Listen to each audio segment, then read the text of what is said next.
നമസ്കാരം. UK ടോക്സിൻ്റെ പുതിയൊരു വീഡിയോയിലേക്ക് എല്ലാവർക്കും സ്വാഗതം. പുരാണ കഥകൾ ഇഷ്ടപ്പെടാത്തവരായി നമ്മൾ മലയാളികളിൽ ആരും തന്നെ ഉണ്ടാവില്ല. കാരണം അത്രത്തോളം മനോഹാരിത നിറഞ്ഞ കഥകളാണ് പുരാണ കഥകളിൽ ഓരോന്നും. അത്തരമൊരു കഥയാണ് ഞാൻ നിങ്ങളിന്ന് പരിചയപ്പെടുത്താനായിട്ട് പോകുന്നത്. അമീഷ് എന്ന ഇംഗ്ലീഷ് എഴുത്തുകാരൻ്റെ തൂലികയിൽ വിരിഞ്ഞ മഹാത്ഭുതം എന്ന് വേണമെങ്കിൽ പറയാം. ഏകദേശം 60 ലക്ഷത്തോളം കോപ്പികൾ വിറ്റഴിഞ്ഞ ശിവത്രയത്തെയാണ് ഞാൻ നിങ്ങൾക്ക് മുന്നിൽ നിന്ന് പരിചയപ്പെടുത്താനായിട്ട് ആഗ്രഹിക്കുന്നത്. ശിവത്രയം എന്ന് പറയുമ്പോൾ ത്രയം 3 എന്നാണ് അർത്ഥം. അതായത് ഇത് ഒരു പുസ്തകമല്ല, മൊത്തത്തിൽ 3 പുസ്തകങ്ങളാണ്. ഈ ശിവന്റെ ഒരു കാലഘട്ടത്തെയാണ് ഇവിടെ സൂചിപ്പിക്കുന്നത്. അതായത് ഒരു മനുഷ്യനിൽ നിന്ന് ഒരു ഈശ്വരനിലേക്കുള്ള പരിവർത്തനത്തെയാണ്. അതായത് സാധാരണക്കാരനായ ഒരു ഗോത്രവർഗക്കാരനായ ശിവനെന്ന യുവാവിൽ നിന്ന് മഹാനായ നീലകണ്ഠൻ എന്ന ഈശ്വരനിലേക്കുള്ള പരിവർത്തനം. അതാണ് ശിവത്രയത്തിൽ ഉടനീളം പരാമർശിക്കുന്നത്. ഇതിനെ 3 ഭാഗമായിട്ട് തരംതിരിച്ചിട്ടുണ്ട്. അതിൽ ഒന്നാമത്തെ ഭാഗമാണ് മെലൂഹയിലെ ചിരഞ്ജീവികൾ, രണ്ടാമത്തെ ഭാഗം നാഗന്മാരുടെ രഹസ്യം, മൂന്നാമത്തെ ഭാഗം വായുപുത്രന്മാരുടെ ശബ്ദം. ഈ ഒരു പുസ്തകം ഡീറ്റെയിൽ ആയിട്ട് ഒരു റിവ്യൂ ചെയ്യുക എന്നൊരു ഉദ്ദേശം എനിക്കില്ല. കാരണം ഞാൻ അത്രയ്ക്കും ഡീറ്റെയിൽ ആയിട്ട് ഈ ഒരു പുസ്തകത്തെക്കുറിച്ച് പറയുകയാണെങ്കിൽ തന്നെ അതിലെ പല സസ്പെൻസുകളും പൊളിക്കേണ്ടി വരും. അങ്ങനെ ചെയ്യുകയാണെങ്കിൽ ഈ പുസ്തകം വായിക്കുന്ന വഴി നിങ്ങൾക്ക് അതിൻ്റെ യഥാർത്ഥ ഭംഗി ആസ്വദിക്കാനായിട്ട് കഴിയില്ല. അതുകൊണ്ട് തന്നെ അതിൻ്റെ പുറമേ ഉള്ളൊരു ആശയം മാത്രമാണ് ഞാൻ നിങ്ങൾക്ക് മുന്നിൽ നിന്ന് അവതരിപ്പിക്കുന്നത്. നമുക്ക് ആദ്യത്തെ ഭാഗത്തിൽ നിന്ന് തുടങ്ങാം. ഒന്നാമത്തെ ഭാഗം ഞാൻ പറഞ്ഞു, മെലൂഹയിലെ ചിരഞ്ജീവികൾ. ആ പേര് പോലെ തന്നെ, അതായത് മെലൂഹ എന്ന രാജ്യത്തെ ബേസ് ചെയ്തിട്ടാണ് ആദ്യത്തെ ഭാഗം ഏകദേശം കംപ്ലീറ്റ് ചെയ്തിരിക്കുന്നത്.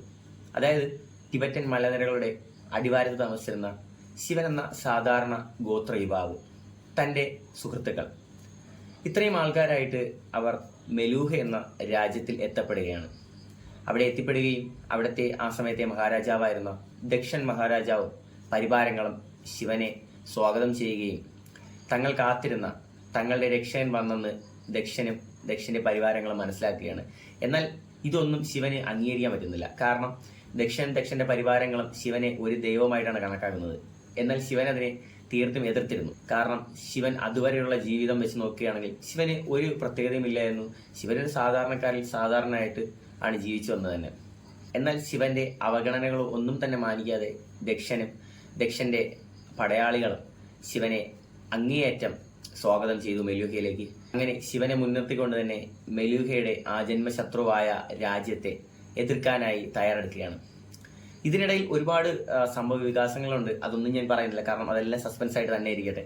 പിന്നെ ഇതിൽ ഏറ്റവും പ്രധാനപ്പെട്ടതെന്ന് വെച്ചാൽ ഒന്നാമത്തെ പുസ്തകത്ത് പ്രധാനപ്പെട്ടതെന്ന് പറയുന്നത് നമ്മൾ ഏവർക്കും അറിയാം. ഏകദേശം പുരാണ കഥകൾ കേട്ട് പരിചയമുള്ളവരടുത്തായാലും നിങ്ങൾ കണ്ടതിലും കേട്ടതിലും വെച്ച് ഏറ്റവും മനോഹരമായ പ്രണയം ഏതാണെന്ന് ചോദിച്ചാൽ നിസ്സംശയം നിങ്ങൾ ഓരോരുത്തരും പറയും അത് പരമശിവനും സതീദേവിയും തമ്മിലുള്ളതാണെന്ന്. അതെ, ഈ മെലൂഹയിലെ ചിരഞ്ജീവികൾ എന്ന ആദ്യ പുസ്തകത്തിൽ അവരുടെ പ്രണയബന്ധം കൂടെ പരാമർശിക്കുന്നു. വളരെ മനോഹരമായിട്ടാണ് ആ എഴുത്തുകാരൻ അവരുടെ പ്രണയബന്ധത്തെ വിശകലനം ചെയ്തിട്ടുള്ളത്. അങ്ങനെ ശിവനെ മുൻനിർത്തി തങ്ങളുടെ യുദ്ധം ആരംഭിക്കുന്നു. ആ യുദ്ധത്തിൽ തങ്ങളുടെ എതിർരാജ്യത്തെ പരാജയപ്പെടുത്തുകയാണ്. എതിർരാജ്യത്തെ പരാജയപ്പെടുത്തി അവിടുത്തെ രാജാവിനെ പിടിച്ചുകൊണ്ട് മെലൂഹയിലെത്തിക്കുകയാണ്. എന്നാൽ ഈ രാജാവ് അപ്പോഴാണ് ശിവനെ കാണുന്നത്. ആ ശിവനെ കണ്ട ആ രാജാവ് ഒന്ന് ഞെട്ടുകയാണ്. കാരണം അവരും കാത്തിരുന്ന അവരുടെ ദൈവം അല്ലെങ്കിൽ അവരുടെ രക്ഷകനാണ് തൻ്റെ ഫ്രണ്ടിൽ നിന്ന ശിവൻ. അങ്ങനെ അതിനുശേഷമാണ് ഇവർ മനസ്സിലാക്കുന്നത്, അതിനുശേഷമാണ് ഈ 2 രാജ്യങ്ങൾക്കും തമ്മിൽ മനസ്സിലാവുന്നത് തങ്ങൾ രണ്ടുപേരും ശത്രുക്കളല്ല എന്നും. തെറ്റിദ്ധാരണയാൽ മെലൂഹ ആ രാജ്യത്തെ ആക്രമിച്ചെങ്കിലും അത് വളരെ നല്ലൊരു കാര്യമായിട്ട് ഭവിച്ചു. കാരണം ആ യുദ്ധത്തോടെ ആ 2 രാജ്യങ്ങളും ഒന്നാവുകയാണ്. അങ്ങനെ അവർ മനസ്സിലാക്കുകയാണ് അവർക്ക് മൂന്നാമതൊരു ശത്രുക്കളുണ്ടെന്ന്. ആ ശത്രുക്കളാണ് നാഗന്മാരെന്ന് പറയുന്നത്. ആ ശത്രുക്കളെ തേടിയുള്ള യാത്രയുടെ തുടക്കത്തോടു കൂടിയാണ് നമ്മുടെ മെലൂഹയിലെ ചിരഞ്ജീവികൾ എന്ന പുസ്തകം അവസാനിപ്പിക്കുന്നത്. എന്നാൽ രണ്ടാമത്തെ പുസ്തകമായ നാഗന്മാരുടെ രഹസ്യം, ആ ഒരു പേരിൽ തന്നെയുണ്ട് രഹസ്യങ്ങളാണ്. ആ നാഗന്മാരെ ചുറ്റിപ്പറ്റിക്കുന്ന രഹസ്യങ്ങളുടെ ഒരു തുറന്നെഴുത്താണ് രണ്ടാമത്തെ ഭാഗത്ത് കാണാനായിട്ട് സാധിക്കുന്നത്.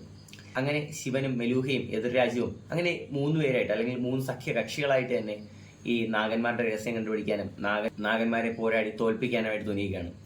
അങ്ങനെ അവർ യാത്ര തിരിക്കുകയാണ്. എന്നാൽ ഈ യാത്രയിൽ ഉടനീളം ഒരുപാട് ഞെട്ടിക്കുന്ന വാർത്തകൾ ശിവനും പരിവാരങ്ങളും കേൾക്കേണ്ടി വരികയാണ്. അങ്ങനെ ഒടുവിൽ മനസ്സിലാവുകയാണ് നാഗന്മാർ അവരുടെ ശത്രുക്കളല്ല, അവരുടെ മിത്രങ്ങളും ബന്ധുക്കളും കൂടെയാണെന്ന്. അങ്ങനെ ആ വെളിപ്പെടുത്തലുകൾക്കെല്ലാം ഒടുവിൽ അവർ 3 പേരും, നാഗന്മാരും ശിവനും മെലൂഹയും എതിർരാജ്യവും, അവരെല്ലാം മനസ്സിലാക്കുകയാണ് തങ്ങളുടെ ശത്രു ഇവരാരുമല്ല, ഇനിയൊരു ശത്രു തങ്ങൾക്കുണ്ടെന്ന്. എന്നാൽ ആ ശത്രുവിനെ തിരിച്ചറിയുന്നതോടെ ശിവന്റെ സൈന്യം 2ആയി വിഭജിക്കുകയാണ്. അങ്ങനെ ആ ഒരു ശത്രുവിന്റെ സംഹാരത്തിന്റെ പേരിൽ രണ്ട് പക്ഷവും തമ്മിൽ ഏറ്റുമുട്ടാനായിട്ട് തുനിയുകയാണ്. അങ്ങനെ രണ്ട് പക്ഷത്തിനുമിടയിലുള്ള ശത്രുതയോടെയാണ് ഈ രണ്ടാമത്തെ ഭാഗമായ നാഗന്മാരുടെ രഹസ്യവും അവസാനിപ്പിക്കുന്നത്.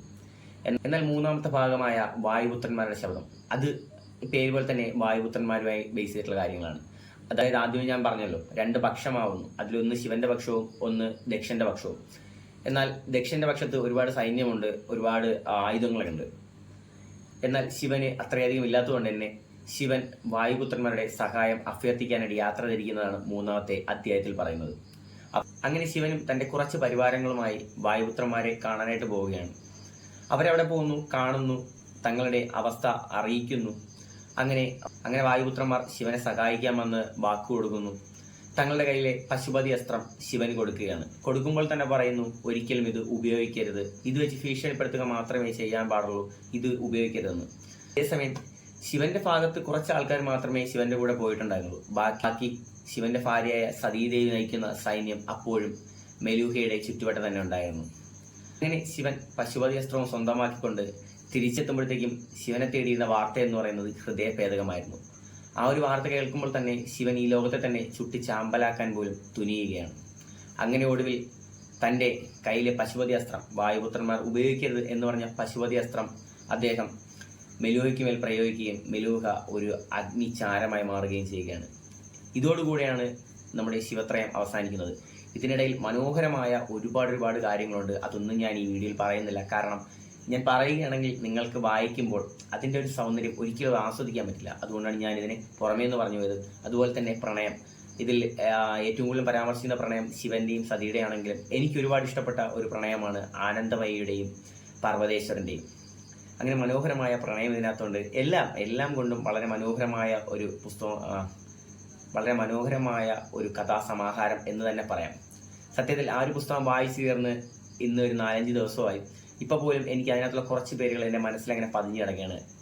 ശിവൻ, സതി, കാർത്തികേയൻ, ദക്ഷൻ, ഗണേശൻ, കാളി, ആയുർവതി, ഭദ്രൻ, നന്ദി, അങ്ങനെ ഒരുപാട് പേര്. കാരണം അത്രത്തോളം മനോഹരമായിട്ടുള്ള ഒരു എഴുത്തെന്ന് തന്നെ പറയാം. അതുകൊണ്ട് തന്നെ പുരാണങ്ങൾ അല്ലെങ്കിൽ പുരാണ കഥകൾ വായിക്കാനും അറിയാനും ഇഷ്ടപ്പെടുന്നവരാണെങ്കിൽ നിങ്ങൾ തീർച്ചയായും വായിക്കുക, ഇഷ്ടപ്പെടും തീർച്ചയായും. ഇത് അമീഷിൻ്റെ ഒരു മാജിക് എന്ന് തന്നെ പറയാം. അത്രയും മനോഹരമായ ഒരു പുസ്തകമാണെന്ന് തന്നെ എൻ്റെ വായനാനുഭവത്തിൽ നിന്ന് ഞാൻ നിങ്ങളോട് പറയും. മറ്റൊരു പുസ്തകമായിട്ട് വീണ്ടും കാണാം. അതുവരേക്കും ഗുഡ് ബൈ.